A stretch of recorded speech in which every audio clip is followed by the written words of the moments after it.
शक्तिपात क्या है और क्या शक्तिपात से कुंडलिनी का जागरण हो सकता है, ये हमारा आज का विषय है। तो सबसे पहले देख लेते हैं कि शक्तिपात क्या है। इसके लिए मैंने जो पीछे वीडियो बना रखी है ओरा और आपकी एनर्जी फील्ड से संबंधित है, वो आप वीडियो देख लीजिए। इसको आपसे आपकी एनर्जी फील्ड का मामला समझ में आ जाएगा, तो आपको शक्तिपात समझने में आसानी रहेगी कि ये शक्तिपात आखिरकार क्या चीज़ है।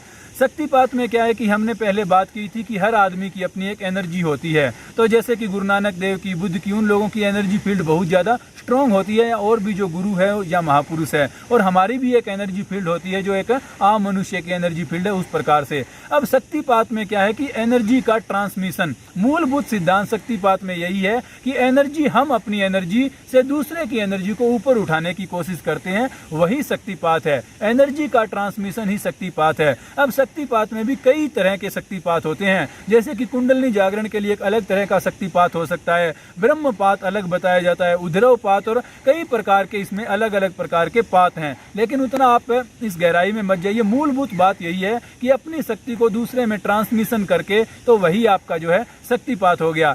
अब यह काम कैसे करता है, देखिए, शक्ति तो एक दूसरे के साथ, आपकी जो एनर्जी फील्ड है वह दूसरे के साथ तो मिक्स होती ही रहती है। अब मान लो कि भगवान बुद्ध बैठे हैं, तो उनके चारों तरफ चाहे जो जीव जंतु प्राणी ही क्यों ना हो और चाहे मनुष्य ही क्यों ना हो, तो अगर कोई उनके पास बैठा है तो वो उनकी एनर्जी फील्ड के अंदर है और वो उस आनंद को उसकी अनुभूति कर पा रहा है, तो वो इनडायरेक्टली शक्तिपात हो ही रहा है। अगर आप किसी अच्छे आदमी के साथ रहते हैं तो वो शक्तिपात हो ही रहा है, वो बिना कुछ किए भी जो है शक्तिपात हो रहा है। लेकिन उसके अलावा ये है कि जब गुरु डायरेक्ट रूप से भी अपना जो शिष्य है या जो इच्छुक है उसके ऊपर वो चाहे तो शक्तिपात कर सकते हैं डायरेक्ट रूप से। उसमें वो क्या करते हैं कि वो अपनी एनर्जी को संग्रहित करके या उसको कंसंट्रेशन करके एक जगह पर, और फिर उसको सामने वाले में ट्रांसमिशन कर सकते हैं। अब इसमें भी कई तरीके हो सकते हैं कि वो हाथ लगाकर कर सकते हैं, हाथ मार कर भी कर सकते हैं, आंखों से ही कर सकते हैं। और जब जो ज़्यादा पहुंचे हुए उच्च स्तर के गुरु है वो तो मन ही मन में अगर चाहें तो वो सीधा ही जो है एनर्जी का ट्रांसमिशन सीधा ही कर सकते हैं।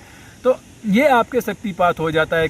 तो अब आप समझ गए कि शक्तिपात कैसे काम करता है। अब अगला ये है कि क्या शक्तिपात से कुंडलिनी का जागरण हो सकता है। ये बात तो ये सवाल बिल्कुल वैसे ही है कि क्या अगर भारत का आज मैच है क्रिकेट का और हम कहें कि क्या विराट कोहली आज शतक बना सकते हैं, तो निश्चित रूप से शतक तो विराट कोहली बना सकते हैं, लेकिन कोई जरूरी नहीं है कि वह शतक बना ही दे। तो शक्तिपात से कुंडलिनी का जागरण होना अलग अलग व्यक्ति के ऊपर निर्भर करता है कि अगर व्यक्ति में वो सामर्थ्य है तो उसकी कुंडलिनी का जागरण हो भी सकता है और नहीं भी हो सकता है।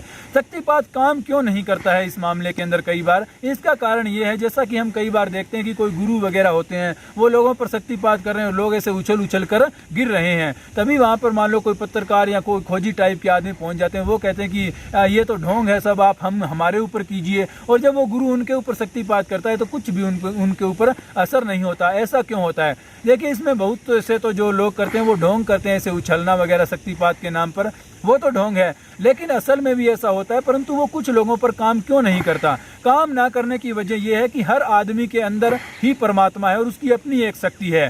तो जब तक आदमी उस चीज को रिसीव करने के लिए खुद को तैयार ना करे कि सामने गुरु तो शक्ति दे रहा है, लेकिन वह उसने अपने आप को ऐसे बंद कर लिया है, बिल्कुल सिकोड़ लिया है कि मेरे ऊपर कोई भी चीज का असर ना हो, तो उसके ऊपर एक मजबूत घेरा बन जाता है। तब चाहे सामने वाला कितनी भी कोशिश कर ले, वो उस घेरे को नहीं तोड़ सकता जब तक आदमी खुद ना हो। इसीलिए कहा जाता है कि शक्तिपात गुरु ही कर सकता है, वह जब शिष्य की गुरु में श्रद्धा हो, जब शिष्य के अंदर समर्पण का भाव गुरु के प्रति हो, तभी शक्तिपात संभव है। क्योंकि जब श्रद्धा होगी तभी शिष्य रिसीव करने की स्टेट में आएगा कि मुझे कुछ लेना है, ठीक है, आराम से बैठा है। वरना लोग अपने आप को ऐसे सिकोड़ लेंगे, जब सिकोड़ लेंगे तो वह शक्ति उनके ऊपर असर नहीं कर पाएगी, इसलिए शक्तिपात कार्य नहीं करता।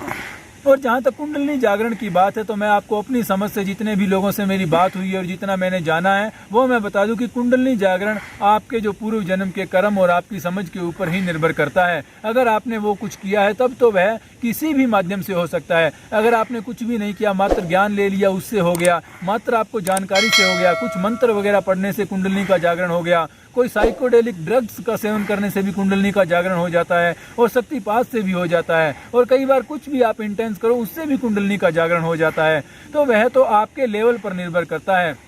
जरूरी नहीं है कि किसी एक चीज़ से यह हो भी जाए और जरूरी नहीं है कि किसी दूसरी चीज़ से भी हो जाए। यानी कि कहने का अर्थ यह है कि अगर आपकी कुंडलिनी का जागरण होना हुआ तो वह किसी भी तरीके से हो सकता है, उसमें शक्तिपात से हो भी सकता है और अन्य भी तरीकों से हो सकता है अगर उसको होना ही हुआ तो ऐसे में आपको क्या करना चाहिए? आपको अगर आपको कोई अच्छा गुरु लगे, आपको अब इसमें भी काफ़ी पहचान की ज़रूरत है कि कौन सही है और कौन गलत है, तो आपको कोई ऐसा आदमी मिले और आपको आपके दिल से ऐसा है कि मुझे शक्तिपात ले लेना चाहिए, तो उसमें भी कोई दिक्कत नहीं है, ट्राई करने में कोई हर्ज नहीं है। हो सकता है आपकी किस्मत में ऐसे ही लिखा हो कि ऐसे शक्तिपात करने से ही आपकी कुंडलिनी का जागरण होगा, तो ट्राई करने में कोई हर्ज नहीं है। बाकी ये कोई ज़रूरी नहीं है कि इससे हो या उससे हो, और कुंडलिनी किसी भी तरीके से जाग सकती है, उसका कोई निश्चित विधान या कोई निश्चित नियम नहीं है। तो आज के लिए इतना ही। ओम नमः शिवाय।